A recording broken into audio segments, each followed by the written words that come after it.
Welcome back. Whether you're at home, at work, or on the road, our next guest says that balls can be the perfect tool to work on that extra tension and stress when you're on the go. What's so funny? Here with her tips on how to get the equivalent, she says, of a full 1 hour body massage in just 8 minutes is manual osteopath Liza Egboga. Welcome back. Welcome, Liza.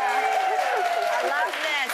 So how can this give us the equivalent of a full hour massage? So there are key areas in our body where we hold tension, especially when we're stressed. So if you can release those key areas with this lacrosse ball, you'll be able to get the same effect of a 60-minute massage in 8 minutes. And not only that, by rolling this out, you actually increase something called endorphins, which are the feel-good chemicals.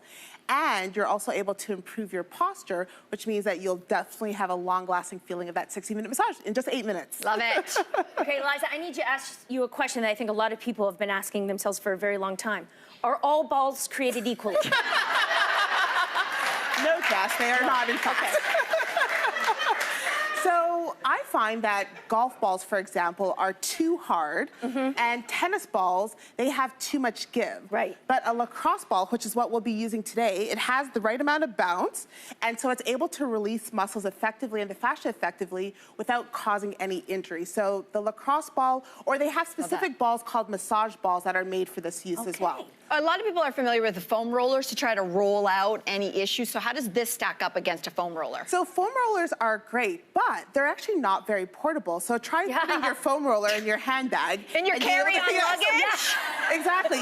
So you won't be able to use it as much. And also, we have some areas where the muscles are actually quite short and narrow. So if you're using a foam roller, you're just really going to get the top layer. You're not actually going to be able to get into those muscles. But with a lacrosse ball, you can actually get into all those little areas, and it's a much more effective myofascial release. Okay, so let's get started. We're gonna start on what you call a pec release. So your pec is your pectoral muscles, your chest muscles all through here. Yes. And why is it, like, you'll take us through this, and why is this an area that we need to work on? Well, you know what? So many of us are hunched over on our phone, spending time at a computer, or even compressing when we're stressed. So this pec release helps to open up the chest, and by doing so, it helps improve our posture and also alleviate neck pain as well. Do it. Yeah, so everyone needs to do the pec release. So to do this, we're actually going to be lying on our stomach.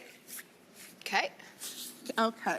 And then you're going to, if you go right in the inside part of your shoulder, you're going to feel something that feels quite ropey. Oh, yeah. So that is where your ball goes. Is that like a muscle? Yes, that's your pec minor muscle. Right there. So you're going to place it right in that ropey area. I got it, yeah. And then you're going to lean into the ball. And then your elbow is at about 90 degrees. And then you're going to move your arm back and forth. And you can, Jess is doing amazing. She doesn't even need to support it. So you can keep the ball like that, or you can keep your hand there to keep it in place. Ooh. And if you want to increase the pressure, you can lean in a little bit more, and then you can feel it even more. Who knew? Yes. So Liza, when it comes to discomfort, how do you know the difference between like what I was just doing, like, yeah, that feels good, like a good pain, and then a pain that could lead to injury? Yeah, so I would say 0 out of 10 is no pain at all. 10 out of 10 is excruciating, like the maximum amount of pain.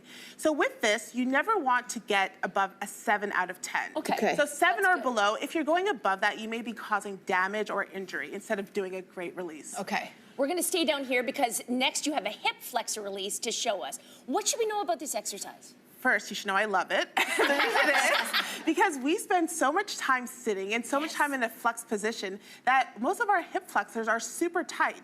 And tight hip flexors are one of the leading causes of lower back pain. Show on that side where your hip flexors are? Yes, so they're right in here. So right at the front of your hips. Okay. So for this release, you have a little bony part here, your ASIS. Okay. So what you want to do is you want to take the ball and place it directly under that. And then when you lean on it, you'll know you're in the right place when you're like, ooh, ow. Yeah. Oh, yeah. There you go. Now what do we do? Okay, and then once you're in this position here, all you have to do is flex your knee and then slowly straighten it, because it's the part where you're straightening it where you're actually getting the release. Yes, it's when my foot's down that I feel it the worst. Is that what you feel? Exactly. I can't tell. And then again with this one, if you want to get a deeper release, you can always lean a little bit into the side, and then it's going to be very deep. But I recommend starting not leaning in. Okay. So what about flexibility? I'm not very flexible. I have strength, but I don't have a lot of movement. So will this help me? Absolutely. So a lot of people, they're limited in their hip mobility, and that's what limits their flexibility. So by releasing these hip flexors, you'll have improved hip mobility. And also, since these hip flexors actually attach directly to your spine, you're going to have better mobility in your spine as well. That's great. So it's a win. Okay, so now we're going to get to a spot which I know personally is where I hold a lot of tension and a lot of stress, and that is my upper, middle back, and my shoulder blades. You have got a good move for this. Yeah, so you, along with a lot of people, hold a lot of tension there, and it's because we hold stress there, and that's where we hunch over when we use our phone or gadgets. So to do this, we're actually going to flip over onto our backs. Okay.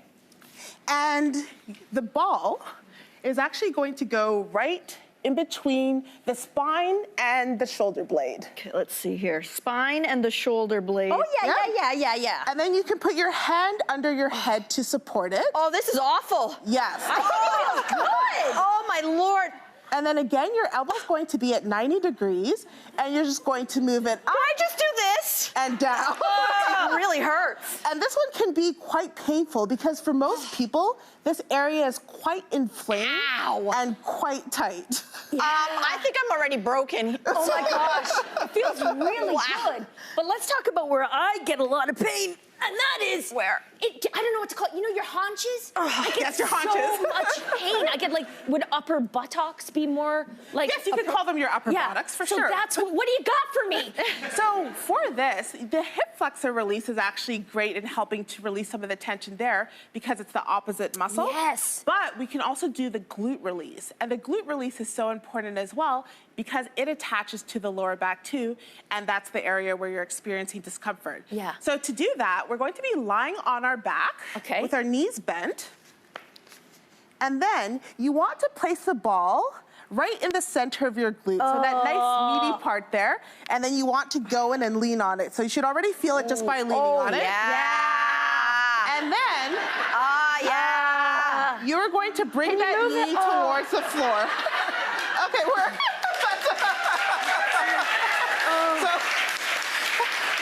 Sorry. What do we do? Exercise is you're going to be bringing your knee towards the floor and then bringing them back together again. Wow. And then bringing your knee out to the floor and then bringing your knees back again. Oh my gosh. So you'll find that you'll actually feel a release as you're bringing your leg out and as you're bringing it back in.